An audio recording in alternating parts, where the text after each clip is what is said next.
Bonjour les amis, j'espère que vous portez à merveille. On se retrouve aujourd'hui pour un nouvel épisode. On va parler du choix des stratégies. Pourquoi? Parce qu'ensemble on a vu énormément de choses différentes. On a vu l'immobilier, on a vu dans l'immobilier les SCPI, on a vu le LMNP, on a vu également les placements financiers, les différents types d'enveloppes. Donc on peut arriver à se dire mais en fait qu'est-ce que je fais dans ma situation? Quelle peut être la meilleure stratégie? Quel peut être le meilleur choix? Eh bien je vais vous aider à naviguer. Donc restez avec moi, on va voir ça tout de suite ensemble.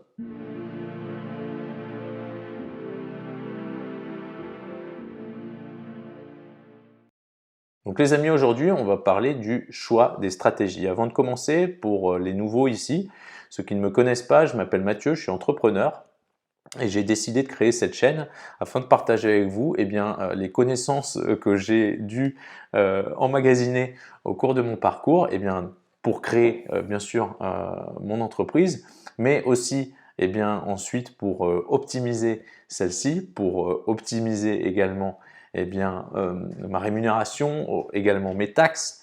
Et ensuite la question était de se dire comment j'investis.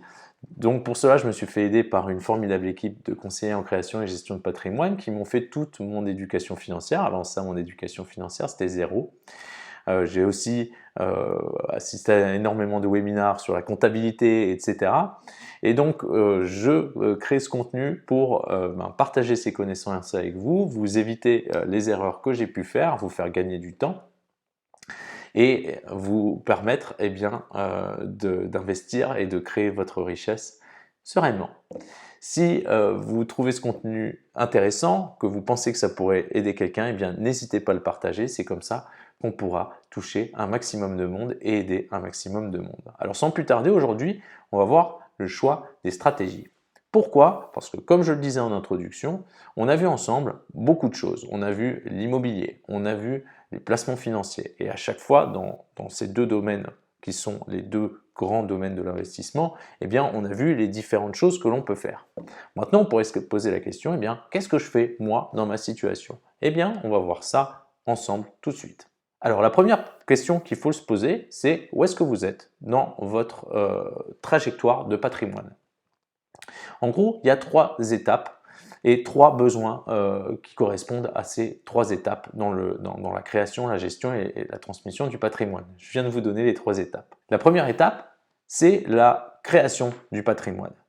Quand on a moins de 100 000 euros d'actifs qui travaillent pour nous, on peut se dire qu'on est toujours en création de patrimoine parce que si vous voulez, l'idée, un constat tout simple, selon les études qui sont faites, les gens de ma génération, donc la génération X, les enfants des baby boomers et même les générations qui suivent, on n'aura pas une retraite aussi sympathique que celle des baby boomers. Je suis désolé, c'est une réalité. Et donc, ce serait bien qu'on ait tous, à la retraite, en plus de notre retraite, de notre pension de l'État, 10 000 euros par an. 10 000 euros par an, c'est quoi? C'est 200 000 euros d'actifs qui tournent à 5%, tout simplement. Ça peut être l'objectif qu'on se donne. Donc la création de patrimoine, c'est quand on est dans cette étape, on a entre 20 et 50 ans, qu'on commence à penser tout doucement à la retraite et qu'on veut se faire un petit pécule. Ensuite, quand on a plus de 100 000 euros d'actifs qui sont déjà en place, on est en gestion de patrimoine. Et donc là, l'idée, c'est de faire grossir ce gâteau. Et donc, on n'est plus dans l'idée de la création, mais on peut être plus dans l'idée de l'optimisation, tout en, bien sûr, alimentant toujours ce gâteau d'actifs. Et enfin, il y a aussi la question de la transmission du patrimoine. C'est important d'avoir cette discussion, même si elle est difficile, car elle permet à ceux qui vont rester là de minimiser l'impact fiscal de la succession. Donc voilà pour les trois étapes. Aujourd'hui, on va se concentrer sur la création de patrimoine, car c'est celle qui intéresse le plus de gens. Pour créer son patrimoine, et même après, pour l'optimiser, on a 4 leviers sur lesquels on peut agir. Le premier levier, c'est l'épargne mensuelle. Combien on arrive à mettre de côté chaque mois? C'est quand on est en création de patrimoine, le levier le plus important. Le deuxième levier, c'est le patrimoine existant, ce qu'on a déjà. Ça peut être nos liquidités, ça peut être de l'immobilier, ça peut être des parts de SCPI, etc. L'idée, c'est que ce patrimoine existant, eh bien, on peut essayer de voir les façons de l'optimiser. Ces façons de l'optimiser ne seront jamais aussi efficaces en termes de création de richesse que votre capacité d'épargne. Alors le troisième levier, c'est l'effet levier crédit. Comme on l'a vu ensemble dans un épisode précédent, que je vais vous mettre là-haut pour ceux qui ne l'ont pas vu, eh bien, faire travailler l'argent de la banque pour vous, c'est l'une des méthodes d'enrichissement qui fonctionne le mieux. Enfin, le quatrième levier, eh bien, c'est la fiscalité qu'on peut optimiser. Une fois de plus, si on paye 1 500 euros d'impôts par an, eh bien, optimiser la fiscalité, ça n'a pas autant de sens que si on en paye 3 ou 4 000 euros par an. Il est important de comprendre que l'État met en place des outils de défiscalisation qui sont complètement légaux. En les comprenant, on peut les utiliser afin de réduire notre impact fiscal, réduire notre imposition, et la plupart du temps, optimiser sa fiscalité, c'est plus un moyen qu'une fin, parce que les impôts qu'on va payer en moins, c'est de l'argent qu'on peut investir en plus. Alors ensuite, voyons ensemble les solutions. Il y en a plusieurs. On l'a vu ensemble avec la pyramide des actifs. Petit rappel de cet épisode là-haut. Alors tout d'abord, on a les livrets, livret A, LDD et le compte courant, qui ne sont pas des investissements parce qu'ils n'offrent pas de rendement. Alors ceux qui me diront « Ah, mais le livret A, il offre 3%, mais avec 6% d'inflation, en fait, il offre moins 3%. » Donc ensuite, on a le premier niveau qui n'est pas contraignant et peu rentable. Pourquoi? Eh bien parce que l'argent n'est pas bloqué et qu'on n'a pas un horizon fixe. Le meilleur exemple pour ça, c'est une assurance vie avec des fonds en euros. On peut retirer quand on veut et l'argent n'est pas bloqué et on n'a pas fixé un horizon. Ensuite, on a un deuxième niveau dans l'investissement qui lui est un peu plus contraignant mais apporte plus de rentabilité. Pourquoi? Parce que on considère que le capital il est bloqué et par contre on n'a pas un horizon sur lequel il est bloqué. Par exemple, une assurance vie avec une allocation plus dynamique sur des unités de compte, des actions, des obligations. Pourquoi? Eh bien parce qu'il nous faut quand même quelques années pour aller chercher de la performance, 5-8 ans, et puis comme on l'a vu ensemble avec l'assurance vie, petit rappel sur cet épisode là-haut, passé 8 ans, l'assurance vie, grâce aux abattements, les rachats peuvent être faits net de fiscalité, ce qui est plutôt pas mal. Et ensuite, on a un dernier niveau dans les solutions qui est très contraignant et très rentable quand notre capital est bloqué et qu'on a un horizon 10, 15, 20 ans. Eh bien ça, c'est quoi? C'est par exemple les solutions immobilières ou une solution comme le plan épargne retraite. Pour ceux qui ne connaissent pas le fonctionnement du plan épargne retraite, j'ai fait un épisode à ce sujet, je vous le mets là-haut. Dans le détail maintenant, on va voir comment choisir sa stratégie.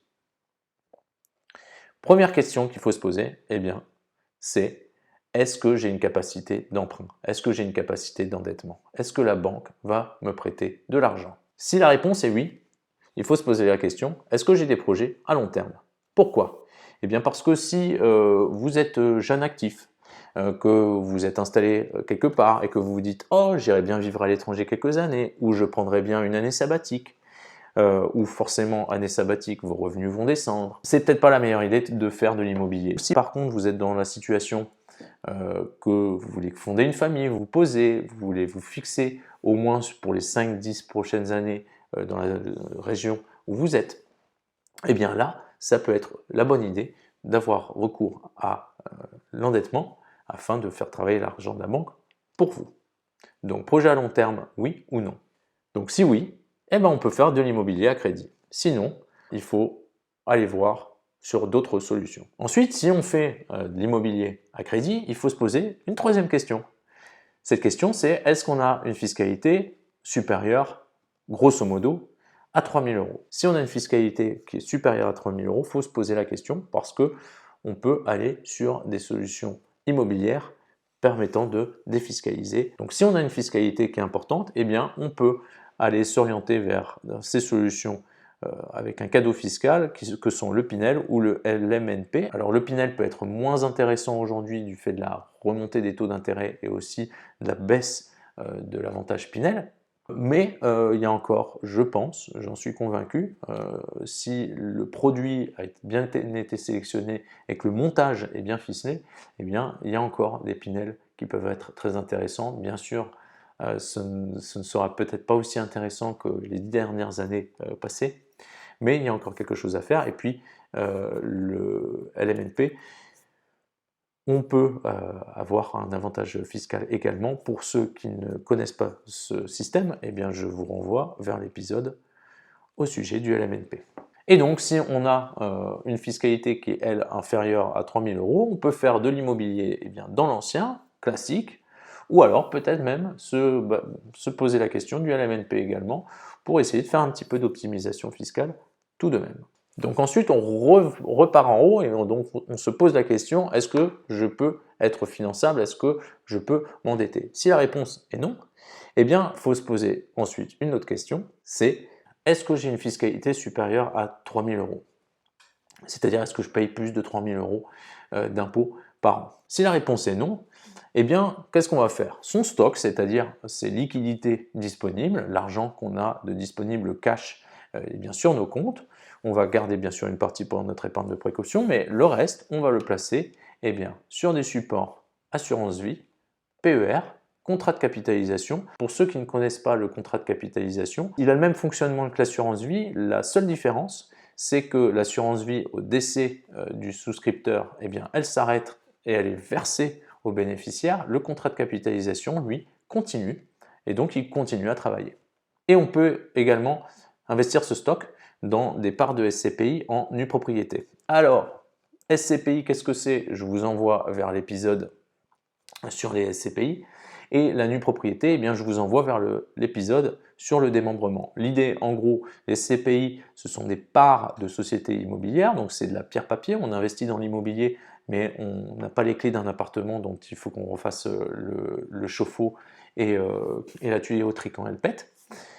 On touche des loyers hein, en fonction du nombre de parts qu'on a, et les acheter en nue propriété, c'est-à-dire que la propriété se divise, la pleine propriété, entre nue propriété et l'usufruit. L'usufruit, c'est la capacité de toucher les loyers, et la nue propriété, c'est le fait d'être propriétaire. Grosso modo, eh bien, on n'achète que la nue propriété de ces parts. Ça veut dire quoi? Ça veut dire qu'on va acheter ces parts avec une décote, le prix va être moins élevé. Par contre, pendant eh bien, la durée du démembrement, on ne va pas toucher de loyer. Donc c'est une super solution pour un objectif retraite. Vous avez 40 ans, vous avez 25 ans devant vous, ou 20 ans devant vous avant la retraite, eh bien, vous pouvez acheter des parts de SCPI en nue propriété avec une décote, il ne se passe rien, mais par contre, arrivé au terme du démembrement, eh bien, vous commencez à toucher des loyers. Ça peut être très intéressant. Et ensuite, pour le flux, c'est-à-dire votre capacité d'épargne chaque mois, l'argent que vous pouvez mettre de côté, eh bien là, vous pouvez aller alimenter eh bien, votre assurance vie, votre plan épargne retraite ou votre contrat de capitalisation. Si par contre vous avez une fiscalité supérieure à 3 000 €, eh bien, il peut être intéressant de considérer aussi faire de l'investissement dans ce qu'on appelle le capital investissement, donc les FCI et les FCPI. Alors sans rentrer trop dans le détail, en gros, quand vous investissez dans des actions, eh bien ce sont des sociétés qui sont cotées en bourse. Le capital investissement, c'est investir dans des sociétés qui ne sont pas cotées en bourse. Donc c'est un investissement qui, la plupart du temps, est plus risqué. Alors, il y a différents types de sociétés, hein. Ça peut être des startups, ça peut être des sociétés déjà établies, ça peut être des grosses sociétés comme, je ne sais pas, Leroy Merlin n'est pas coté en bourse, mais c'est quand même une grosse société. Donc il y a différents types de sociétés dans le capital investissement. Donc on a un peu plus de risques, mais donc forcément on a un peu plus de rendement. Et l'avantage aussi, et que quand on investit en FCI, FCPI, eh bien, on peut déduire 25% de notre investissement de nos impôts. Il y a aussi une autre solution afin de défiscaliser, c'est le Girardin. Le Girardin, il y a le volet social et industriel. On va se concentrer sur l'industriel. Grosso modo, comment ça fonctionne? Les départements et territoires d'outre-mer ont beaucoup de difficultés du fait de leur éloignement géographique. La vie est plus chère. Et donc pour tout ce qui est infrastructure et gros matériel, les machines, les engins agricoles, les engins de chantier, eh bien voilà, faut les transporter, les envoyer là-bas. Donc c'est difficile pour eux. Donc pour soutenir eh bien, ces départements et ces territoires, l'État français incite les particuliers à investir. Donc, admettons, vous allez investir en année N-1 eh bien, une certaine somme dans du Girardin afin d'acheter une moissonneuse-batteuse qui va partir dans un département ou un territoire d'outre-mer. Pendant 5 ans, cette moissonneuse-batteuse va être louée et ensuite elle peut être achetée pour un euro symbolique. Donc, c'est vraiment une aide de l'État pour les dom-toms. Pour vous, quel est l'avantage? Eh bien, ces 10 000 euros d'investissement eh bien, vont vous permettre l'année d'après eh d'effacer 10 000 euros d'impôts et en plus vous avez un cadeau fiscal, c'est-à-dire que ça peut aller jusqu'à 30%. Donc c'est un montage qui est intéressant. Une fois de plus, il faut le maîtriser, il faut avoir le bon partenaire, mais pour quelqu'un qui paye beaucoup d'impôts, ça permet tout simplement d'effacer ses impôts. Alors il y a un effort de trésorerie à faire la première année afin d'amorcer la pompe, mais ensuite on peut considérer faire un Girardin chaque année pour effacer ses impôts ainsi. Si vous voulez plus de détails sur ce dispositif, eh bien faites-le moi savoir en commentaire et on peut faire un épisode là-dessus. Donc voilà pour le choix des stratégies. J'espère que cet organigramme, faites une copie d'écran au besoin, va vous aider à avoir l'esprit un peu plus clair et à se dire eh bien qu'est-ce que je fais, dans quoi j'investis, pourquoi. Avoir les bonnes raisons, eh bien ça rassure et ça nous permet d'avancer sereinement. Donc j'espère les amis que cet épisode vous a plu. Si vous avez appris quelque chose, que vous pensez que ça peut aider quelqu'un, n'hésitez pas à le partager autour de vous, c'est comme ça qu'on pourra aider un maximum de gens. Moi, bien sûr, je me réjouis de vous retrouver bientôt pour un nouvel épisode. En attendant, laissez-moi un petit like, comme ça, ça me donnera un grand sourire. Vous pouvez vous inscrire, appuyer sur la cloche pour être prévenu dès qu'un nouvel épisode est publié. D'ici là, eh bien, prenez soin de vous. Moi, je vous dis à très bientôt.